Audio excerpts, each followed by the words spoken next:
5G নেটওয়ার্কের এই যুগে বিশ্বের অনেক দেশেই 6G নেটওয়ার্ক নিয়ে গবেষণা করছে আরও আগে থেকেই। আজকে আমরা কথা বলবো 6G নেটওয়ার্ক সম্পর্কে। 6G নেটওয়ার্ক মানে হলো 6th জেনারেশন ওয়্যারলেস নেটওয়ার্ক, যা নিয়ে গবেষণা উন্নয়ন পর্যায়ে আছে। বিশ্বের অনেক দেশে 6G নেটওয়ার্ক নিয়ে গবেষণা চলছে।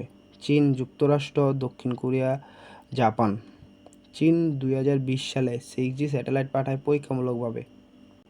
6G আমাদের বর্তমান উন্নত বিশ্বকে আরও উন্নত করতে যেভাবে কাজে লাগতে পারে। AI driven smart city, fully automation car, remote surgery, robotic industry, real time language translation, আরও অনেকভাবে। যদিও আমরা 6G এর স্পিড সম্পর্কে জানি না, চলো দেখি 6G এর স্পিড সম্পর্কে। যেখানে 5G সর্বোচ্চ 20 Gbps পর্যন্ত দিতে পারে, সেখানে 6G 1 Gbps দিবে। আর 1 Gbps মানে হলো 1000 Gbps।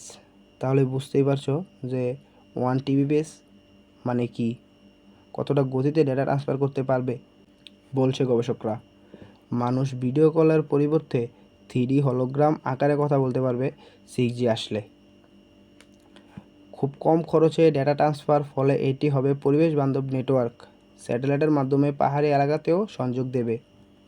তাহলে বুঝতেই পারছো 6G নেটওয়ার্ক কী হতে চলেছে। 5G নেটওয়ার্ক ব্যবহার করে যে কাজটা করতে 1 ঘন্টা সময় লাগে, সেই একই কাজটা 6G নেটওয়ার্ক ব্যবহার করে করতে সময় লাগবে 1 থেকে 6 মিনিট পর্যন্ত।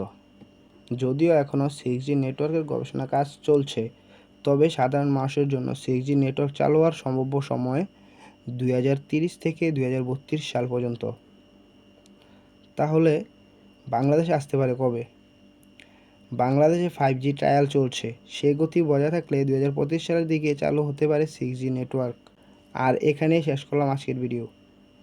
সবাই লাইক, শেয়ার করে সাবস্ক্রাইব করে পাশে থাকবেন।